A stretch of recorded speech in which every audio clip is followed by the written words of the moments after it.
Seja muito bem-vindo a mais um Entre Mundos e hoje nós estamos aqui com meu amigo Davi Rodovalho, meu parceiro aí, muito obrigado por estar aqui, cara. Que honra. A honra é toda minha, fico feliz demais.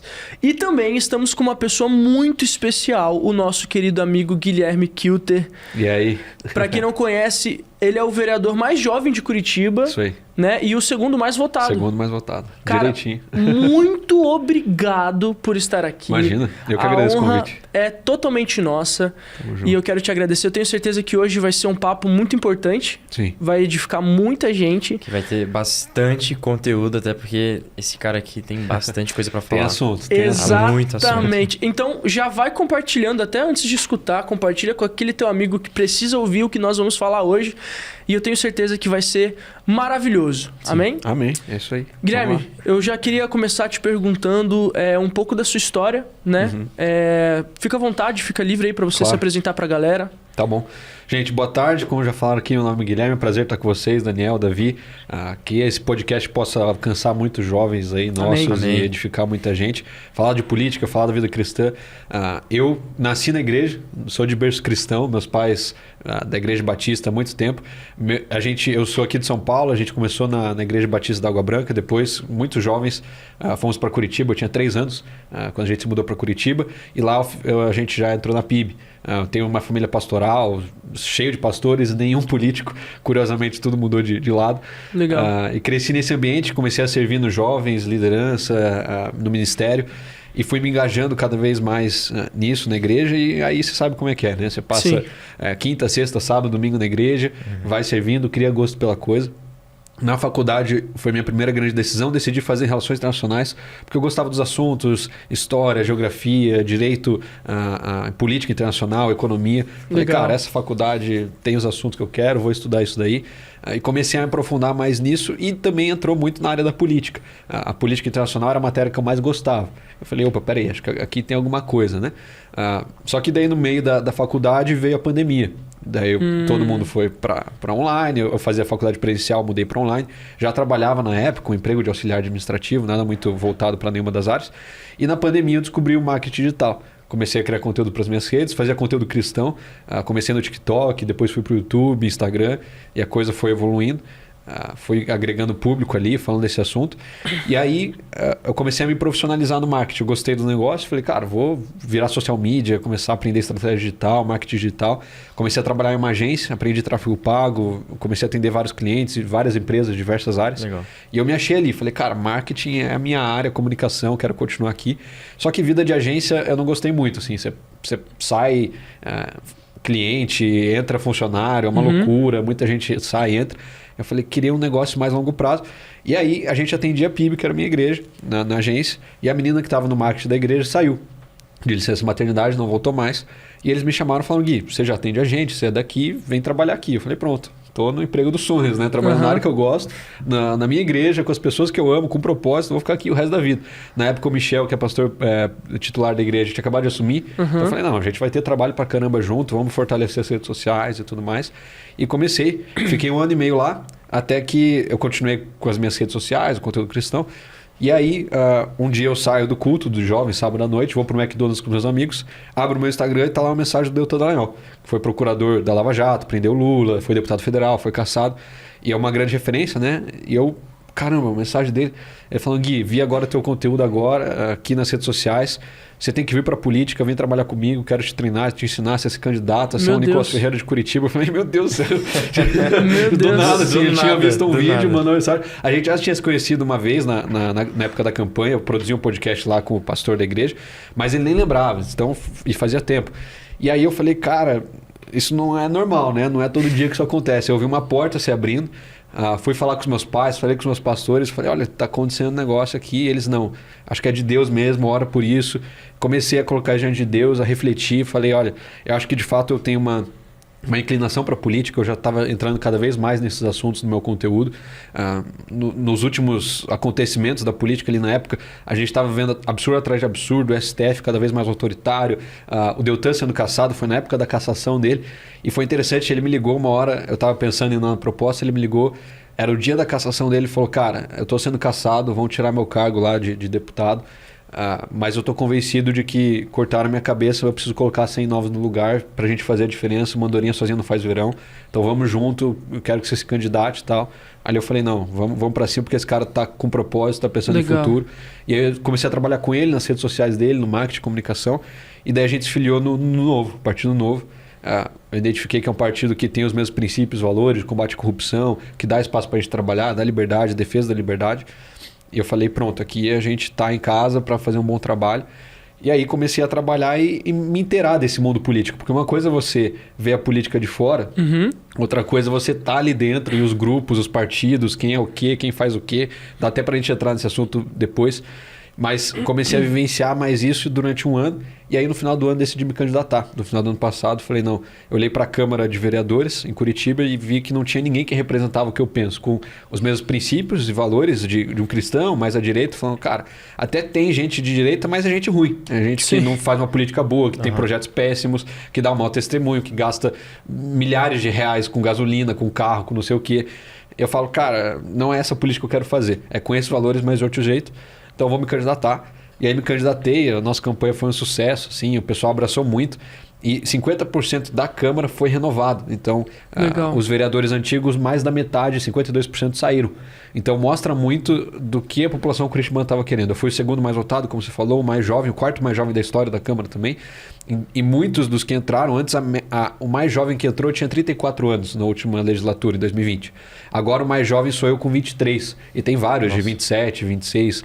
Então deu uma reduzida boa e uma renovação muito grande. De fato, um movimento de renovação política que está acontecendo, né? E provavelmente vai acontecer também a nível federal agora em 2026, nas próximas eleições. Então essa é um pouco da história, mas que eu acho que ainda tem muita gente explorar e acrescentar para essa área da política. Para você entrar como deputado federal, você tem que ter qual idade? Tipo assim, tem algum limite, alguma parada assim? Não, para deputado já pode a partir de 18. Legal.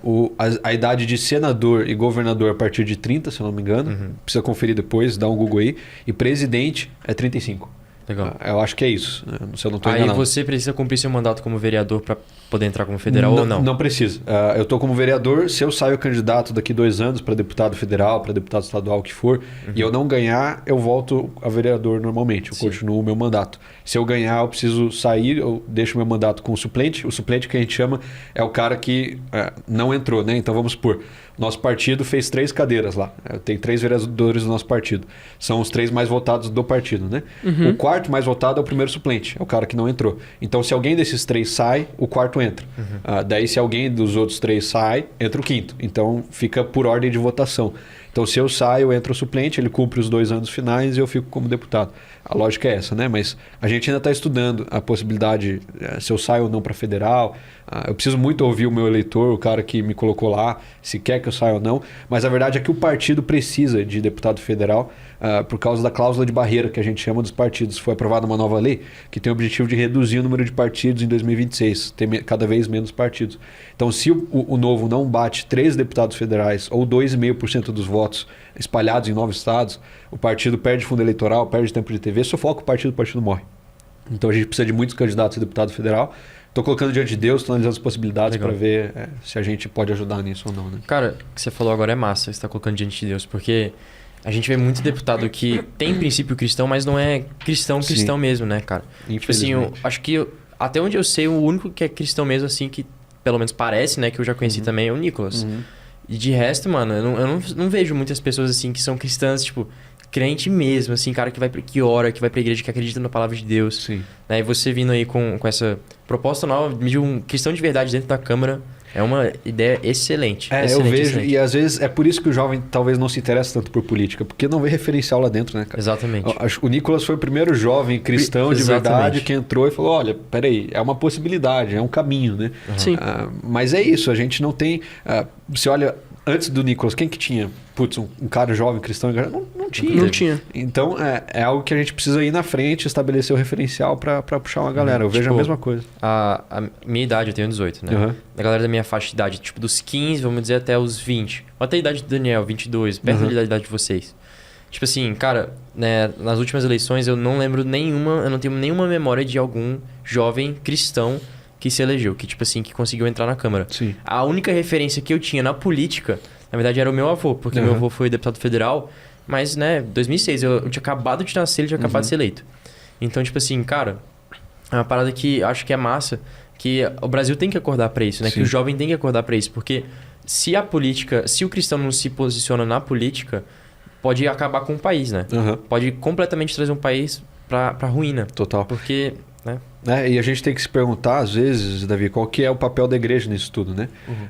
Porque se a gente não dá um referencial dentro da igreja pro cara, não abre essa possibilidade. Você pega um jovem de 16, 18 anos. Às vezes ele quer virar empresário, quer virar um youtuber, porque ele tem referenciais nessa área de cristãos ou de pastores, gente engajada nesse sentido.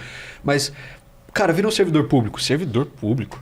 Vou fazer concurso, vou me eleger, vou me candidatar. A área pública não é vista com bons olhos, muitas vezes, dentro da igreja, principalmente pela nova geração. Os nossos pais, avós, às vezes viam benefício na estabilidade. Faz um concurso pro banco, você vai ter um bom salário o resto da vida. Era essa a perspectiva. Mas que a gente possa trazer uma perspectiva mais de reino, né? Cara, a esfera pública também é uma área que a gente precisa ser luz lá dentro. Precisa influenciar, precisa mudar. Se não for, alguém vai. Eu digo que a política, ela é ocupação de espaço. Os espaços existem e eles vão ser ocupados. Se não for por nós, por pessoas cristãs, pessoas com princípios e valores, vai ser ocupado por pessoas com outros valores, com outras ideias.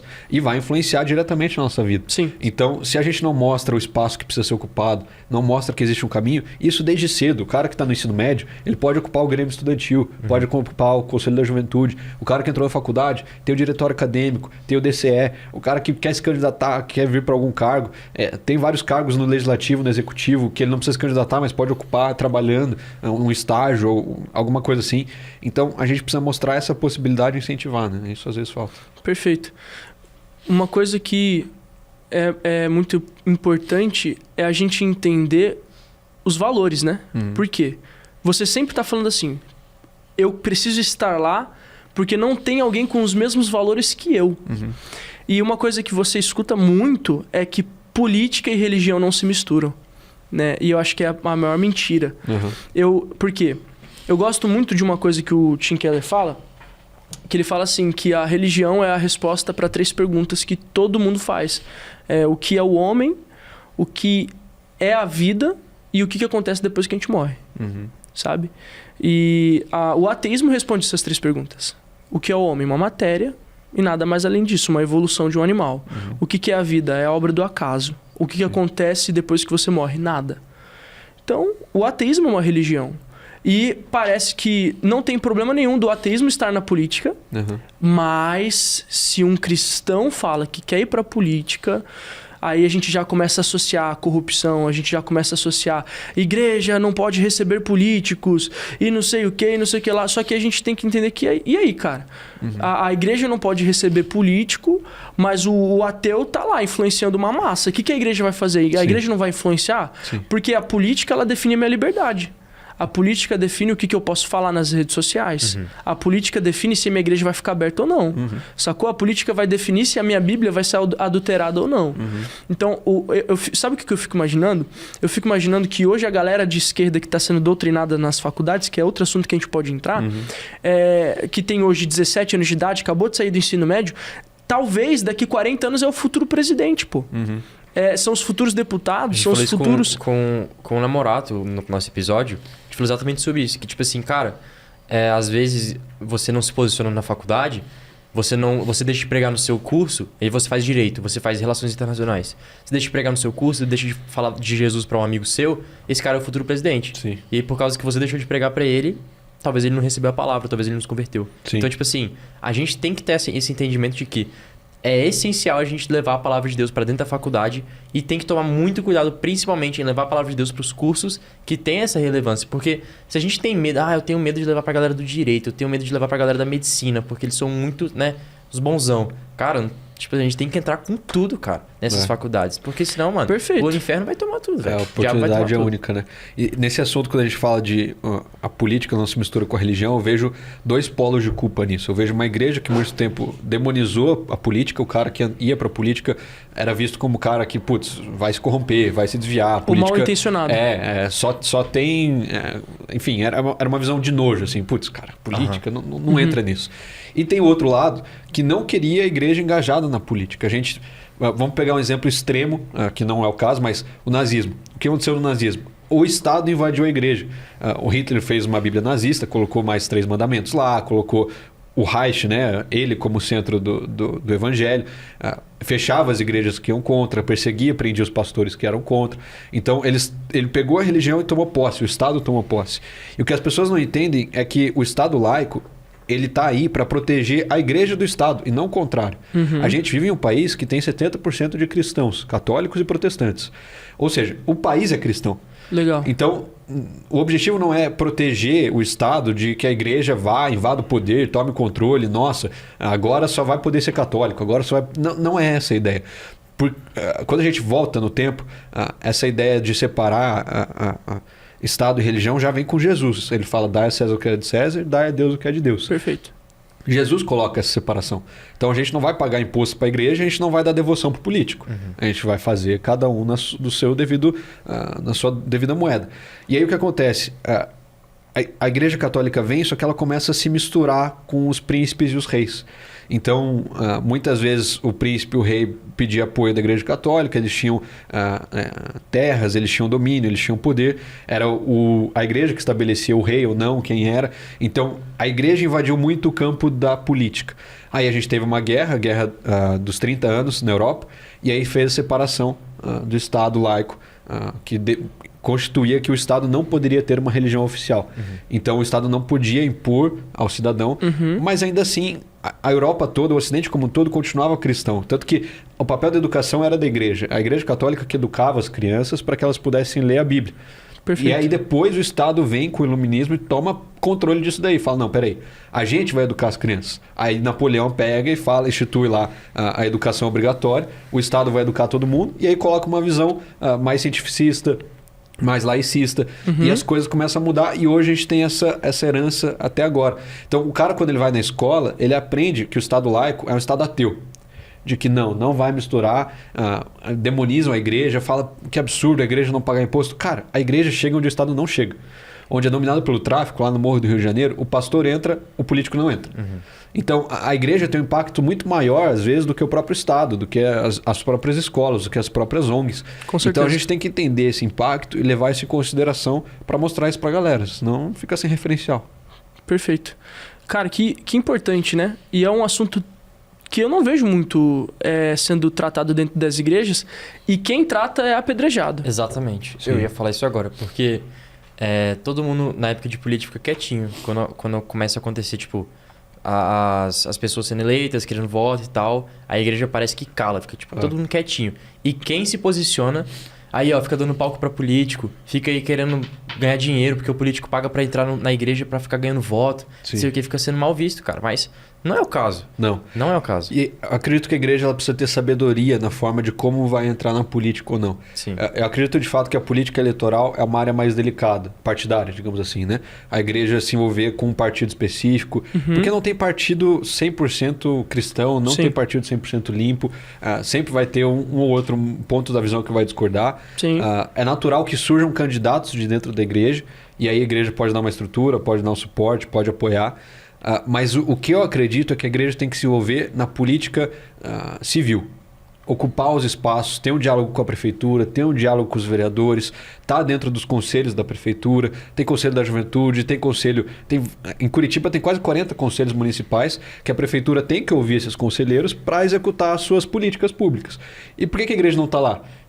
Eu participo, a minha igreja, a PIB, é uma das maiores igrejas de Curitiba. Se a gente não está em nenhum desses espaços, a prefeitura não vai ouvir. Se não tem relação com o prefeito, seja ele de esquerda, seja ele de direita, não vai asfaltar a rua da igreja, entendeu? Então tem impacto direto. A igreja precisa se relacionar com a política no que ela for fazer, porque vai impactar diretamente o trabalho ali. Então a gente não pode demonizar isso, não pode mais separar isso, e tem que ter essa sabedoria de, cara, tudo bem o pastor ir lá falar com o governador, tudo bem o pastor ir lá orar pelo prefeito. É bíblico, Romanos 13, ore pelas autoridades para que o povo viva em paz. Às vezes a gente esquece isso, né? Sim. Fala, putz, o cara tá lá, indo lá no palácio falar com o governador, com o prefeito. Mas espera aí, isso também é uma função bíblica, sacerdotal. E de muito do profeta de exortar, né? A gente viu João Batista, por exemplo, ele exortava o rei e falava, você está em adultério. que você está fazendo? A igreja, quando ela se mantém pura, quando ela se mantém bíblica, ela tem esse papel profético diante da política de apontar o que está errado ou não. Perfeito. Mas quando a igreja começa a se prostituir, digamos assim, a buscar, enfim, comprometer os seus valores pelo poder político, aí eu já acho que está errado. Sim. Então, em busca de mais influência, em busca de mais poder, deixa de lado um ou outro princípio para se comprometer com um político ou outro que não reflete os valores cristãos, não necessariamente os valores cristãos, mas os princípios que a gente segue. Isso aí eu acho já errado. Mas a gente precisa, de novo, ter a sabedoria na hora de equilíbrio, discernir e né? fazer. Exatamente. Assim, agora, trazendo já um assunto que eu acho muito, muito interessante e importante também, é que a gente está aqui sobre valores, política, valores, princípios, e eu quero dar nome aos bois, né? Eu gosto muito de perguntar isso para quem entende de fato, e é o seguinte, por que eu acredito nisso, né? Não sei se você acredita, mas eu acredito que você acredita. Cristão e o esquerdismo, né? Por que o cristão, o cristão de verdadeiro, não pode ser uma pessoa que valoriza ou é de esquerda? Sim. Esse eu acho um assunto muito bom, porque a gente generalizou os espectros políticos, né? Então a gente colocou uma caixa da esquerda e uma caixa da direita. Mas na prática não é isso. É um pouco mais complexo. Então se a gente pega a caixa da esquerda, vamos explorar isso que foi o assunto que você trouxe. Eu vejo que tem o cara que é a esquerda marxista, socialista, comunista, e tem o cara que é o bem-estar social, que é uma esquerda mais Europa, que coloca na função do Estado a saúde, a educação. É um cara mais estatizante, que é contra a iniciativa privada e mais que o Estado faz, tem a política pública, Bolsa Família, esse tipo de coisa. Então, eu acho importante primeiro a gente separar, porque é possível, talvez, ser um cristão que pensa a política do bem-estar social, certo, mas não é possível ser um cristão comunista socialista. Perfeito. E aí eu explico por quê. O pensamento de Marx, que é o pensamento que embasa o socialismo, o comunismo, Marx, Engels e depois Gramsci, ele coloca a religião como um inimigo. Ele mesmo escreve que a religião é o ópio do povo e que a família também é o inimigo e a família deve ser destruída em função do Estado. Ou seja, não tem como você se dizer um cristão e comunista, um cristão socialista, porque você está indo diretamente uma coisa contra a outra. É a mesma coisa que você falar que é um salva-vidas e gosta de afogar a gente na água. Não faz o menor sentido. Então, é uma dualidade que o cara não consegue conciliar. Eu digo que o cara que se diz cristão socialista ou não entendeu o cristianismo ou não entendeu o socialismo. E se ele entendeu os dois, é mau caratismo. Perfeito. Ele está abrindo mão de algum princípio, de algum valor para encaixar essa visão. Então a gente precisa entender. Mas eu sou mais à esquerda no sentido de que eu acho que o Estado tem que sim ter Bolsa Família, tem sim que... Então beleza, então você é mais do bem-estar social. Mas aí você pega a Bíblia, o que diz a Bíblia? Vamos lá para Romanos 13, 1 Timóteo 2, 1 Pedro 2. Ali não fala em momento nenhum que o Estado tem que fornecer educação, que o Estado tem que fornecer saúde. Aí já é um estudo teológico um pouco mais aprofundado. O que ele fala? A autoridade deve recompensar o justo, punir o mal e garantir que todos vivam em paz. Teoricamente, na visão política, é a visão de Estado mínimo. É o Estado que só garante a segurança e a justiça. E pronto. É o policiamento e é o tribunal que vai julgar o que está certo e o que está errado. Esse é o papel, ao meu ver, bíblico da política. O que passa disso, que a gente tem hoje no Brasil, a gente é muito acostumado. Saúde pública, educação pública, assistencialismo, esse tipo de coisa, eu já não vejo como algo bíblico. Mas aí, claro, não é algo fundamental, digamos assim. É algo secundário ou que orbita nessa esfera, sabe? Sim. Mas eu acredito nisso. Não dá para você ser cristão e socialista, porque o cristão, o socialismo é contra a família e contra a igreja. Esse é o princípio básico. E aí, claro, a gente pode entrar no... Então, qual que é a visão cristã da política? É necessariamente uma visão extrema-direita? Eu não gosto do termo extrema-direita, porque a mídia meio que desvirtuou isso. Sim. Mas é necessariamente a direita? Não, pode ser de centro também. Pode ser um centro-direita, pode ser algo nesse sentido. Mas é uma visão que tem os mesmos fundamentos, que coloca a família como uma instituição acima do Estado, que dá a liberdade de expressão, que dá o direito à vida. Então isso eu acho que são princípios e fundamentos básicos, independente da visão política que o cara vai ter. Se ele for crente, precisa ter essa visão. Perfeito. Eu acho que quando o humanismo entra dentro do cristianismo, você começa a entrar um conflitando contra o outro. Sim. Né? E eu vejo que a esquerda tem uma esperança no homem, né? Sim. A esquerda ela tem uma ilusão assim, até não a extrema esquerda, né, do comunismo, do socialismo, até mesmo da justiça social, ela acredita mesmo. Eu acho isso até engraçado, acreditar no ser humano. E nós, como cristãos, nós sabemos que o ser humano é completamente depravado. Nós sabemos, né, aquela frase, né? O homem nasce bom e a sociedade o corrompe. Né? E muitos cristãos que talvez estão nos escutando hoje não conseguem encontrar o erro dessa frase. Sabe? Não conseguem ver que, na verdade, não. O homem nasce mal e, por isso, a sociedade é corrompida. Né? Eu não creio que nós nascemos como uma folha em branco. Né? Eu não creio que só porque você nasceu dentro de uma casa que tem dinheiro, que tem tudo que você precisa, que você vai ser uma pessoa moralmente boa. E eu também não creio que você precisa ser cristão para ter valores. Né? Claro que a gente não pode entrar no outro lado da moeda. Sim. Mas eu acho muito importante nós jovens começarmos a entender que a vida não é só o que a gente vê na internet. Sim. A vida não é só passar para cima o próximo Reels, o TikTok, ou sei lá, ter um dinheiro, um salário, ou fazer trade na internet e tentar ganhar dinheiro o mais fácil possível para que eu possa viver para mim. E eu acho que o que acontece, o erro da galera, tipo assim, da igreja, que é mais conservador, o erro é de, tipo assim, falar assim, cara, eu não tenho o que fazer, sabe? Tipo assim, eu tô de mãos atadas, eu vou me mudar pra fora, que o Brasil se lasque, sabe?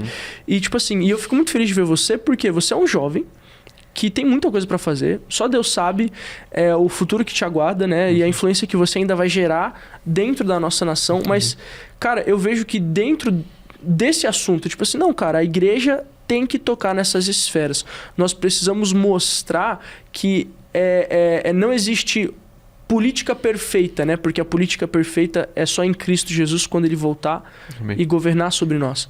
Só que isso não significa que nós estamos de mão atadas, né? Então, cara, eu acho que é isso. A importância dessa conversa aqui é para acordar pessoas que hoje têm, sei lá, 14 anos de idade, nunca pararam para pensar que elas podem ser o futuro do Brasil. Sim. Sabe? Eu acho que não nos faltam referências na Bíblia, né? E a gente às vezes peca em não usar isso. O nome de vocês, Daniel e Davi, são dois caras na Bíblia que atuaram na esfera política. Davi foi rei. Daniel foi conselheiro do rei de 3 reis diferentes, em 3 impérios diferentes. A gente tem Esther, que foi uma rainha. Perfeito. A gente tem José, que foi governador do Egito. Então, são pessoas, são exemplos bíblicos de cristãos que estavam na política. Perfeito.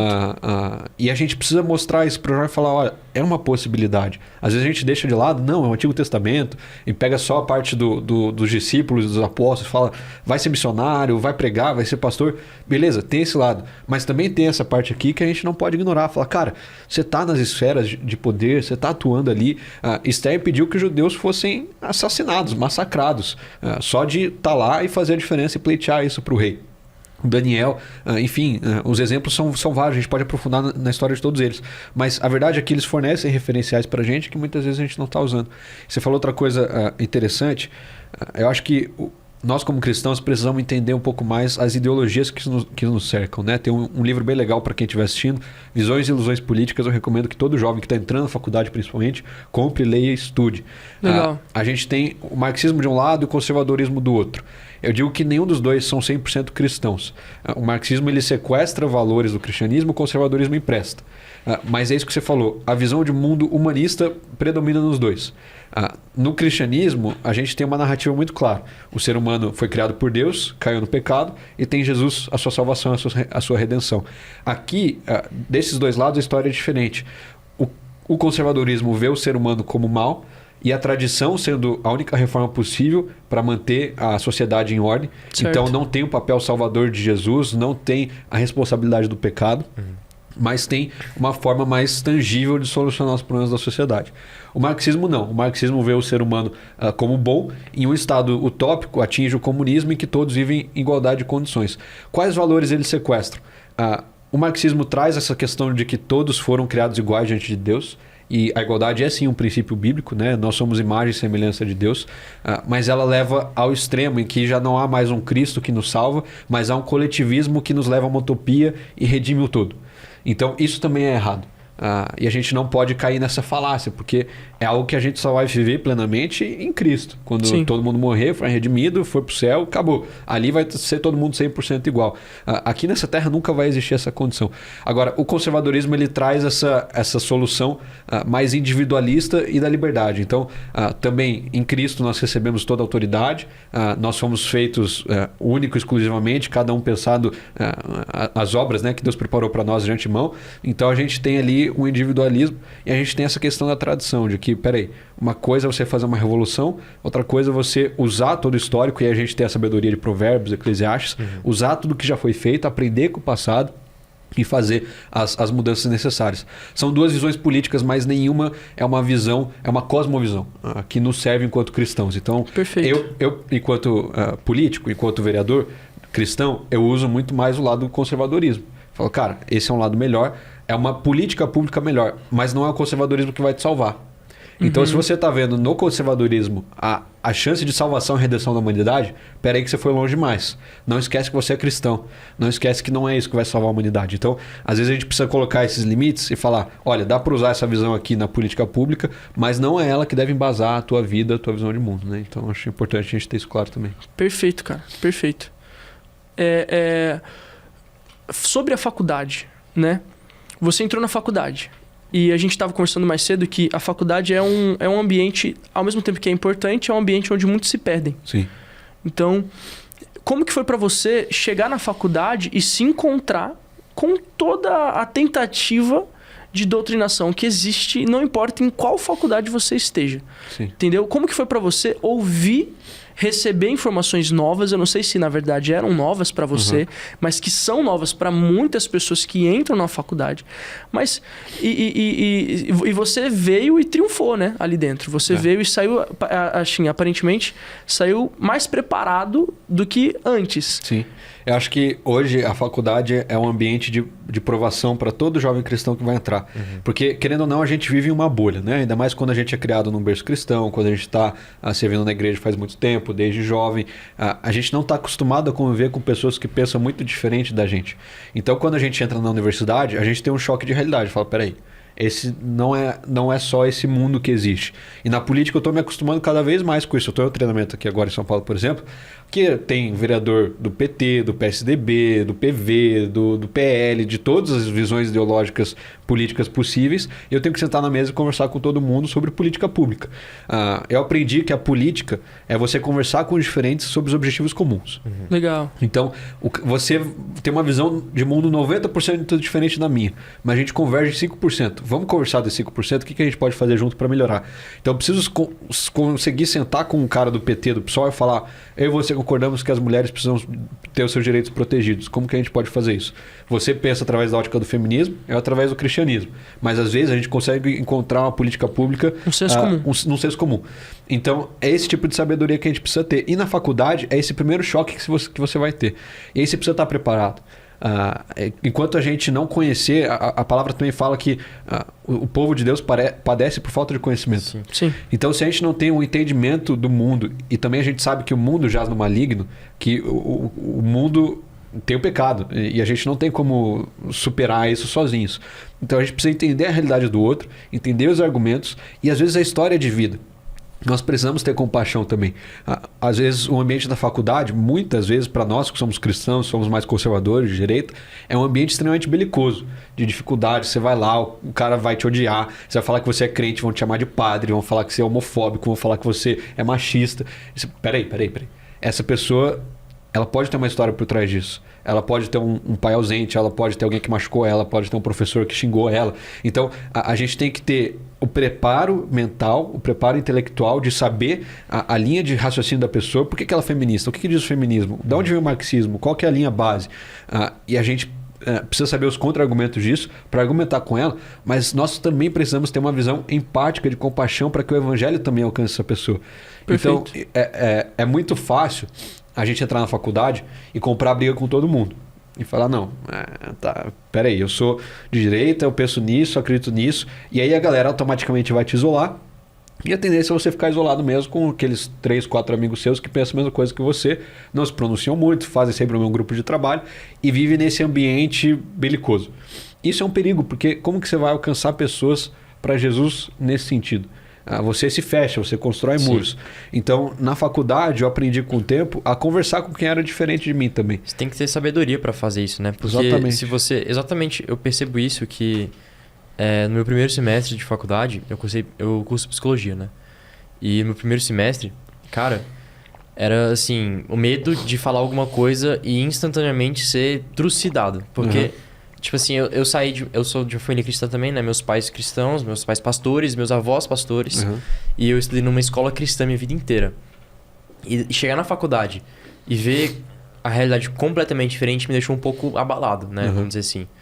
E, cara, eu tinha um medo tão grande de falar qualquer coisa, de ser, tipo, trucidado. Eu acho que tem pessoas que têm esse mesmo medo, saca? Sim. E, tipo assim, né? Depois de conversar com meu avô, além de ser pastor, foi político também, né? Deputado federal.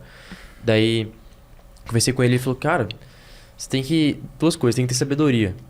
Primeiro, porque se você chegar lá e você querer bater de frente com esses caras, você não vai ganhar ninguém pra Jesus e você vai ser completamente trucidado toda a aula possível. Tipo assim, tudo que acontecer vai sempre sobrar pra você. Então, tenha sabedoria, porque se você não souber comunicar, conversar com essas pessoas, você nunca vai conseguir ganhar eles pra Jesus, cara. Sim. Você vai afastar eles, porque eles vão falar, o crente. Crente é isso, crente é chato. Sim. Então a gente tem que ter sabedoria. E a segunda coisa, cara, é que a gente tem que saber conversar. Perfeito. Tem que ter a humildade de chegar nas pessoas e falar assim, cara, eu quero entender seu ponto de vista e tal. Conversar, velho. O que te diferencia de você ser um cara, né, com esse ponto de vista e a pessoa ser com outro ponto de vista e você ser o bonzão? Sim. Por que você é o bonzão? Por que você não pode escutar a pessoa e entender o ponto dela, saca? Total. Então, tipo assim... Acho que o mais importante de tudo, mano, é ter sabedoria e humildade. Concordo. Pra chegar na faculdade e não ser trucidado. Porque a faculdade é o campo missionário de alguns. Sim. Tipo assim, onde você está é o seu campo missionário, né? De você levar a palavra, levar o evangelho. E se você tá na faculdade e você quer ser, tipo, o bonzão, que acha que é melhor que todo mundo, que vai ganhar todo mundo pra Jesus, mas você não tem sabedoria pra fazer isso, você vai se lascar, cara. Você vai tomar uma taca nos caras lá, sinistro. Porque você não vai ser, tipo assim, guardado por Deus assim, você é precioso, especial, e você nunca vai sofrer ataque. Não, meu irmão. Faculdade é diferente, velho. Então, tipo assim, a gente tem que ter sabedoria e humildade pra tentar, né, alcançar os perdidos dentro da faculdade. Total. Não, eu concordo 100% com isso. E acho que tem que ser uma estratégia nossa, Davi, de quando a gente entrar na faculdade, antes de querer sair debatendo com os professores, que é nosso instinto natural, de não, peraí, eu discordo disso, tá errado. Faça amigos antes de querer debater. Pega teus colegas de turma, vai ter cara lá que... Nossa, essa menina é super feminista, esse cara tava na manifestação do PT esse ano passado. Vira amigo desse cara antes de querer se posicionar em relação a alguma coisa. Por quê? Quando você fala que é cristão, que é conservador, imediatamente vão te taxar, vão colocar uma máscara em você, vão pensar uma coisa de você que é um estereótipo. Se você é amigo dessa pessoa antes disso, você já consegue quebrar isso. Então, eu fiz isso no meu primeiro ano de faculdade. Antes de querer sair discordando dos professores, debatendo, eu virei amigo de várias pessoas. Claro que você não vira amigo de todo mundo, tem gente que não quer, não dá abertura e você não vai ter paciência. E era interessante porque eles falavam, nossa, mas você é crente, tá falando aqui comigo e tá sendo de boa, tá sendo querido, não sei o quê, tá me convidando. As pessoas têm até ficam às vezes tipo, caraca, você faz isso, né? Você é cristão, faz isso. Exato. Óbvio, né, mano? É o mínimo, tá ligado? Porque elas têm uma visão de que, nossa, o cristão é chato, que não faz com ninguém. Porque isso é ser cristão, né? Exatamente. É amar. E elas não estão acostumadas a conviver com cristão de verdade. É aquele cristão que, putz, ela vê na TV lá o cara falando e gritando e xingando. E, não, peraí, cara. A realidade sou eu igual a você aqui, vamos conversar, tá? Então, eu acho que esse é o primeiro ponto. Depois disso... Mas, claro, vire amigos, tenha amigos sem abrir mão dos seus valores. Sim, senão você não vai ser respeitado. Né? Isso. Então, gere vínculo, gere laço, mas deixando claro a sua posição. Não bebendo, não indo pro bar. Tipo assim, você pode ir pro bar, jogar truco pro cara, sem beber. E falar. Daí eles vão te perguntar, por que você não tá bebendo? Ah, sou crente. Daí você entra no papo, mas crente não bebe? Como é que é isso? E, cara, eu já perdi a conta de quantas vezes isso aconteceu quando eu tava na faculdade. Eu ia no aniversário de alguém, aí eles começavam a beber, eu falei, não, obrigado. O cara começava a ficar com uma menina lá, eles falavam, não, vai lá, não, obrigado. E eles entravam, por que você não faz? Por que tua religião te prende? Eu falei, não, cara, é assim. E daí você começa a evangelizar o cara. Começa a pregar o evangelho. Exato. É através do seu exemplo de vida que eles vão ver isso e vão te respeitar. E aí depois... dá para você começar a entrar em embate em sala de aula, embate ideológico, debate, porque eles vão te respeitar sabendo que você vive aquilo que você fala e aquilo que você prega. Não é só da boca para fora. Né? Legal, porque você não escuta com tanta atenção a pessoa que você não ama. E por que às vezes a palavra de um pai fere por muito tempo? Porque é alguém que você ama. Entendeu? E por isso que Deus ele fala assim, me ame. Me ame mais. E aí você vai me escutar mais. E por isso que Deus também fala, ame o próximo. E faça o próximo se sentir amado, mesmo se o próximo não é amável. Sim. Porque amando, então ele vai te escutar mais. Sabe? Eu acho que o que fez Jesus ser muito escutado é que ele primeiro amou, sabe? E Jesus ele foi movido pela compaixão e não pela ideologia. E eu acho que existe uma grande diferença entre ser movido pela compaixão e ser movido pela ideologia. E eu não tô falando que a ideologia, ter uma ideologia boa é errado. Mas o que me move não é a ideologia, o que me move é a compaixão. Perfeito. O que me move não é porque eu quero estar certo e convencer a outra pessoa. O que me move é porque eu estou certo, eu preciso ajudá-la. Entendeu? E eu acho que quando a gente fala de política, a gente acha que é algo engessado. A gente acha que é algo chato, algo burocrático. Mas na verdade, nós, da mesma forma que você é um político de forma prática, nós também. Nós somos pessoas que somos embaixadores do reino. Né? Então todos nós carregamos uma política que não é uma política dessa terra. É um modo de ver a vida e a sociedade do reino. E antes de sermos brasileiros, somos cidadãos do reino. Sim. E eu acho que essa é a diferença do cristão que realmente entendeu o que é cristão. É o cara que vai olhar para a pessoa. Eu nunca vou esquecer dessa história. Eu tinha 15 anos de idade e eu tinha muitos amigos, assim, porque fui uma pessoa muito tranquila, sabe? Eu nunca fui de ser briguento ou ficar zoando geral. E eu também nunca fui aquele cara palestrinha. Então eu sempre fui muito tranquilo, muito querido pela galera. E um dia uma amiga chegou pra mim e falou assim, Dani, eu nunca vi você ficando com ninguém aqui na escola. E tipo assim, e você nunca deu em cima de ninguém, você nunca deu em cima de mim, e etc, nananã. E aí eu vi aquela oportunidade, cara, e eu falei assim, olha, eu não vou falar o nome, mas eu falei assim, olha, fulana, posso te contar uma coisa? Você não é um objeto. As pessoas não são objetos. E eu comecei a conversar com ela e eu comecei a ver ela como um ser humano e não como alguém que eu poderia tirar proveito. Entendeu? Então, e isso eu tenho certeza que marcou ela. Ela ficou muito tocada por isso. Só que a gente perde o timing, sabe? A gente perde a oportunidade. Por quê? Porque somos movidos pelas nossas ideias, não pelo amor que temos pelas pessoas. E quando nós nos movemos pelas ideias, nós perdemos de vista a pessoa. Porque eu não sou só movido pela minha ideia, mas eu sou movido pela tua ideia.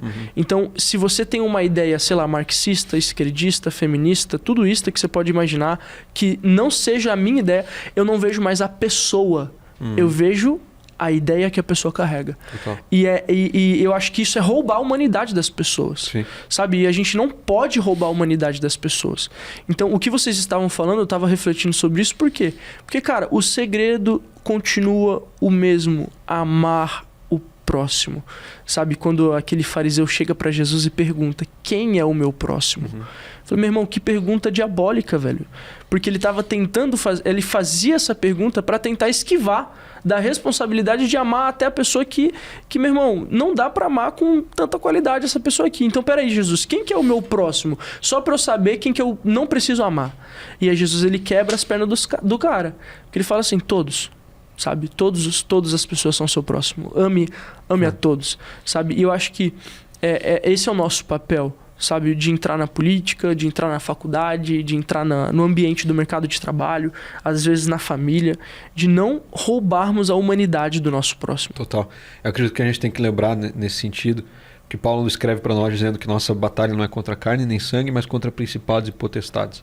Então, muitas vezes a gente convive em um ambiente de igreja, em um ambiente cristão, espiritual. Sim. E aí quando a gente vai para a faculdade, quando a gente vai para a política, quando a gente vai para o mercado de trabalho, é um ambiente extremamente humanista, extremamente do mundo jaz maligno. Então, a gente sai de um lugar para outro e eu comecei a perceber isso. Eu fazia conteúdo cristão, de um ano para cá eu mudei para conteúdo político. A facilidade que você tem de cair no ódio pelas pessoas, de cair no... Putz, cara, eu tenho que vencer esse debate. É muito fácil, é uma armadilha. Porque você deixa de estar nesse... Antes, cara... eu só consumia conteúdo cristão, só via podcast, só via pregação e fazia conteúdo em cima disso. Agora, eu preciso consumir o que o PT está falando, preciso consumir o debate político para me posicionar e falar desse assunto. E isso acaba influenciando a gente. Mas isso não pode determinar as nossas ações. Perfeito. As nossas ações devem ser sempre baseadas na palavra, nosso tempo com o Senhor, nosso convívio na igreja. E nisso a gente tem que direcionar a nossa vida e as nossas atitudes. Lembrando, o embate político, o espaço na faculdade, o mercado de trabalho, são principados e potestades que a gente vai ocupar e vai batalhar. Às vezes está representado em uma pessoa, mas a gente não está combatendo a pessoa, a gente está combatendo o principado que ela representa. Sim. Então, quando eu vou lá para a Câmara e debato com alguém do outro lado de oposição, de outra ideologia, eu estou debatendo com aquela pessoa. Ela representa aquele principado e aquela potestade que eu estou combatendo. Mas eu não vou xingar ela. Sim. Eu vou discordar das ideias dela. Eu não vou desmoralizar a pessoa.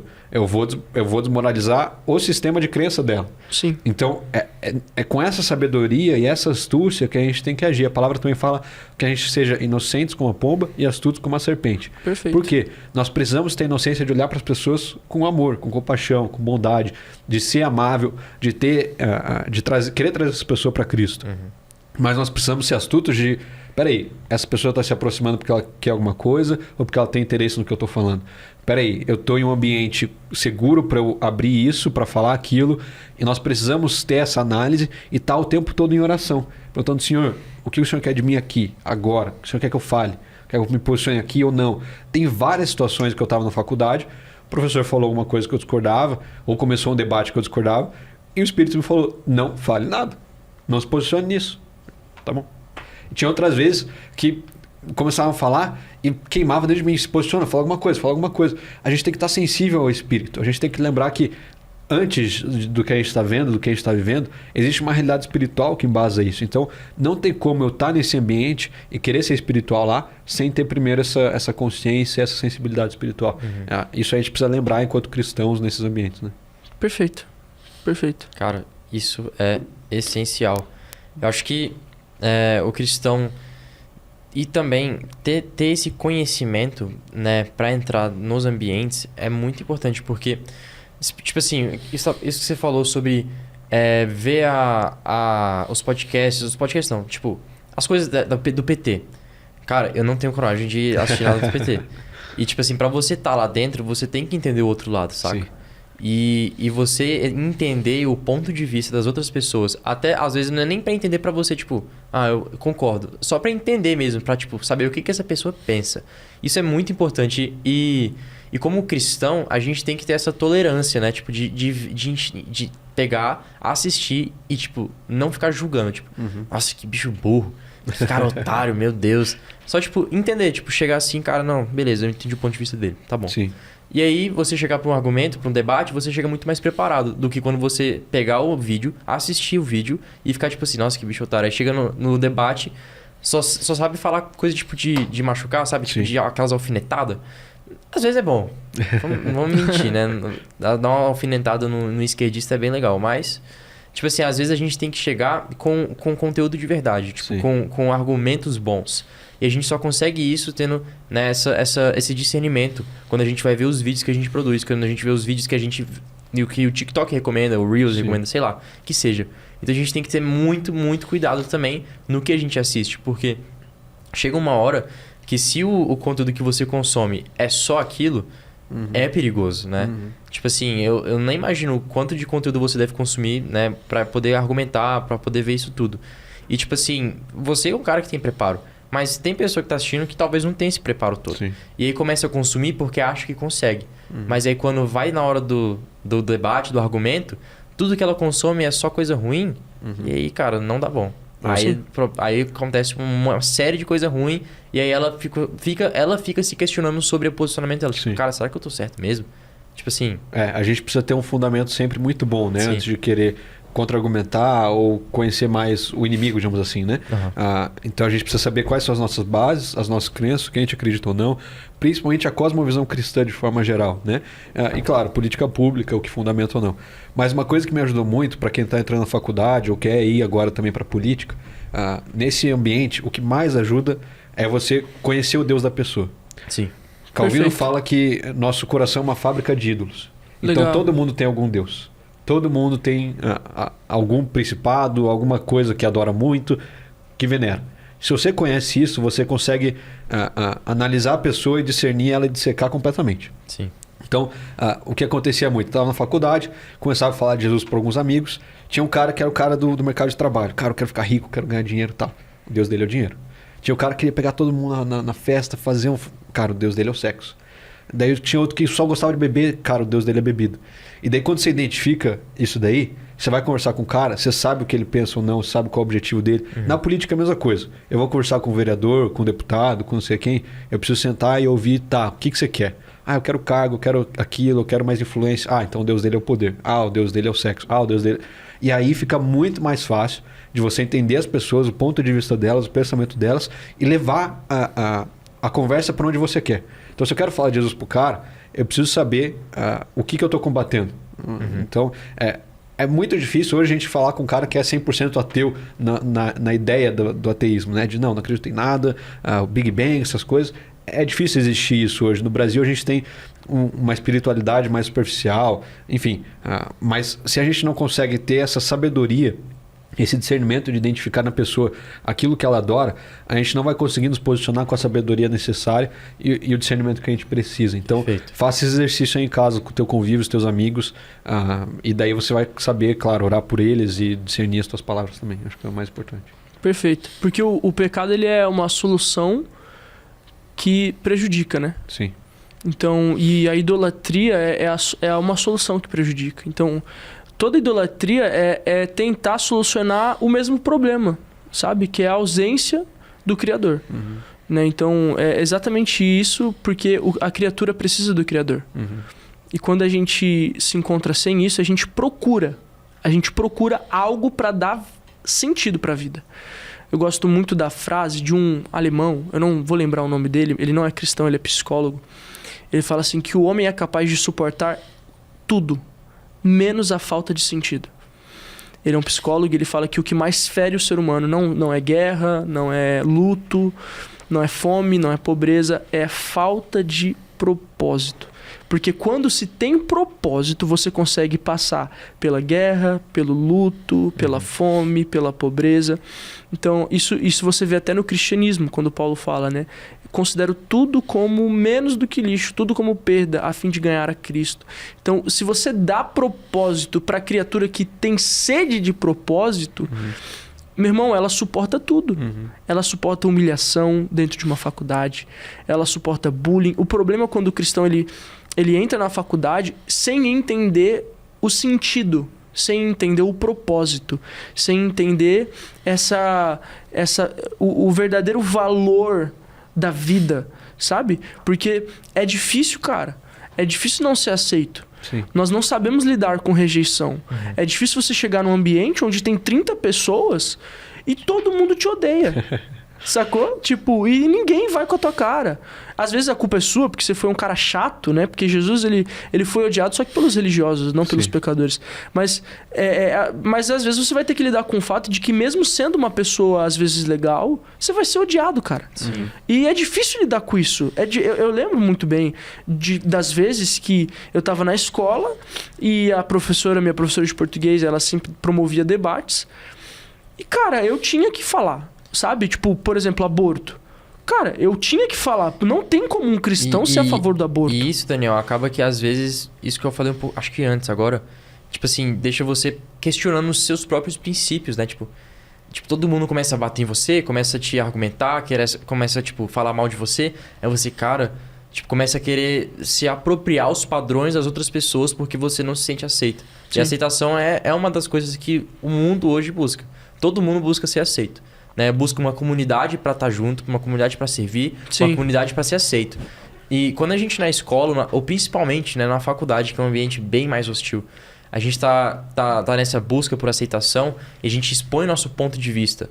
E aí as pessoas vêm para cima da gente e começam a bater, cara, a gente começa pô, será que o meu ponto tá certo? Tá, velho. Às vezes tá. Às vezes não tá, mas se tiver, você começa a se questionar, falando a coisa certa, mas só pela aceitação, só porque você quer ser aceito. Então a gente tem que tomar cuidado com isso. Né? Todo mundo tem que tomar cuidado com isso. Não ser dependente da aceitação, né? Exatamente. Acho que quando a gente fala de propósito, o jovem muitas vezes entende errado de que o meu propósito é um chamado de estar em um lugar específico, de ir para a África, de ter tal profissão, de ser pastor, de ser político. E às vezes a gente esquece que o propósito não é esse. O propósito é amar a Deus e obedecer a Deus acima de todas as coisas. Amém. Então, a minha tendência é simplificar as coisas. Cara, o teu propósito não é você saber onde você vai estar daqui 5 anos, com quem você vai casar, qual vai ser a tua profissão. O teu propósito é você entender o que Deus te mandou fazer agora. Perfeito. Deus te mandou você amar mais sua mãe, você ser melhor nas tarefas de casa, você ser um estudante melhor, você falar com alguém. Cara, faz. Esse é o teu propósito. Sim. É obedecer o próximo passo. A minha vida foi assim, desde que eu estava na adolescência, eu entendia, cara, eu tenho que fazer a vontade de Deus. Eu falava fazer uma coisa, ela fazia. Aí depois ele falava outra coisa, ela fazia. Isso foi me levando a uma caminhada que eu nunca poderia ter planejado. Nunca poderia ter planejado começar a criar conteúdo cristão, estudar marketing, fazer relações internacionais, entrar na política. Se me falassem 5 anos atrás que acontecia tudo que aconteceu, eu nunca ia acreditar. Eu falei, cara, duvido. Trabalhar com isso daí, entrar numa agência, criar conteúdo, me candidatar, isso nunca vai acontecer. Mas a palavra nos fala que quando nós somos filhos de Deus, nós somos guiados pelo vento do Espírito. Amém. Que a gente não entende de onde vem ou para onde vai, a gente só obedece. E a gente tem que ter essa sensibilidade de entender o que Deus está falando. Sim. Para onde ele está nos direcionando e simplesmente obedecer. O resto ele faz. Porque o nosso propósito não é essa terra. Não é uma profissão, não é um cargo, não é um voto. É eterno. Então, quando a gente obedece aqui, a gente acumula riquezas no céu. Acumula um galardão lá. Perfeito. E é isso que importa, cara. Não importa o teu salário, não importa quantos filhos você vai ter, não importa a tua profissão. Importa você obedecer o que Deus está te falando hoje, pensando no eterno. Acho que é importante a gente discernir isso também. Eu gosto da frase do Fred Reis, que eu ouvi há um tempo atrás, que ele fala assim... naufragar com Deus é ter sucesso. Ter sucesso sem Deus é naufragar. E é exatamente sobre isso, né? Porque dar certo no lugar errado é a pior coisa que pode acontecer na minha vida. É verdade. Né? E ter felicidade, apesar de eu acreditar que seja impossível ser plenamente feliz sem Deus, mas encontrar um lugar onde você tem uma paz ilusória, que é um lugar onde Deus não te trouxe, é um lugar onde... É o que Ló fez, né? Olhou para Sodoma, olhou para Gomorra, falou: que cidade bonita, que lugar bonito, eu vou para lá. Sabe? E por um tempo foi legal. Por um tempo fez sentido. Só que ele tava num lugar errado, sabe? E eu acho que isso que você falou para mim é muito importante. Ser guiado pelo Espírito hoje. Sabe? Jesus fala em Mateus 6: não se preocupem com o amanhã. Basta o dia o seu próprio mal. E é viver dessa forma, é estar presente, sabe? É viver o hoje. É perceber que, às vezes, aquele meu amigo que está sentado do meu lado na faculdade está pensando em se matar amanhã. Só que você está vivendo hoje do lado dele. E você está tão preocupado com a tua vida, com os teus likes, com diversas coisas que podem preocupar a gente. Nós realmente temos problemas reais. Não é menosprezando os problemas, mas é ser sensível não somente ao espírito, mas às pessoas que estão ao nosso redor. E perceber que às vezes, aquele cara não tá bem, mano. Sabe? E a gente tá tão acostumado a olhar pra pessoa e falar assim: e aí, mano, tudo bem? Tudo bem? Ah, tudo bem também. E ninguém tá bem, na verdade, sabe? Eu não tô bem, você não tá bem, eu não falei a verdade, você não falou a verdade. Eu perguntei sem querer ouvir, eu respondi sem querer ser escutado. Então, na verdade, eu acho que ser sensível ao espírito, a gente às vezes ouve o espírito falando assim: agora seja sensível aos seus irmãos. Sabe? Seja sensível às pessoas ao seu redor. Então, e eu acho que isso é um assunto que precisa motivar a gente. Sabe? O cara que está escutando aqui agora, não sei, às vezes ele está a caminho para a escola, às vezes ele está voltando da faculdade, às vezes ele mesmo estava mal. Então, eu acho que, na verdade, sermos sensíveis de ouvir e sermos vulneráveis para falar. E quando a gente viver isso de uma forma real e não superficial, nós vamos ver o poder que é se relacionar com o próximo. Como é poderoso você poder ser vulnerável e você poder também ser a ajuda do seu amigo, sabe? Obviamente Cristo sendo o cabeça, né? Mas é um mandamento que Jesus nos deu. O mundo vai saber que vocês são meus discípulos quando vocês amarem uns aos outros. Então eu acho que a política, ela entra nisso, sabe?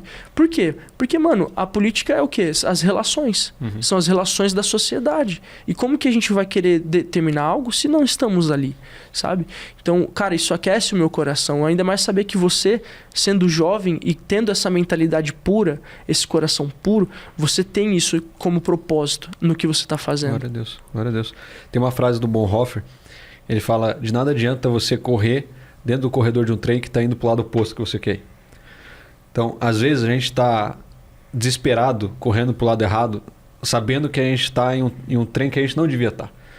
E às vezes a pessoa, você que está assistindo esse podcast, putz, cara, estou ouvindo tudo isso, quero me posicionar mais, quero mudar o sentido que eu estou indo, o lugar que estou fazendo as coisas. Pula do trem.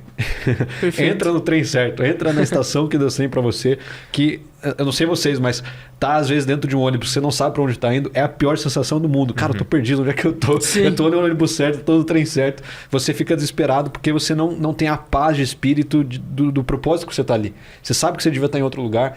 Quantas vezes eu já pensei em projetos que eu poderia fazer para ganhar mais dinheiro, para ganhar mais influência, mais seguidor, mais voto, mais like, mas não é isso. Deus falou não é não. Então fica no propósito. Então que você tenha coragem para sair da direção errada que você está indo, tomar a direção certa e viver os propósitos de Deus para sua vida. Acho que essa é a grande conclusão, né, que a gente pode tirar dessa conversa aqui. Muito bom. Muito Cara, bom. Eu ia até te perguntar alguma coisa que você queria falar e tal para encerrar, porque a gente tá caminhando pro fim já, mas eu acho que isso foi, assim, a cereja do bolo.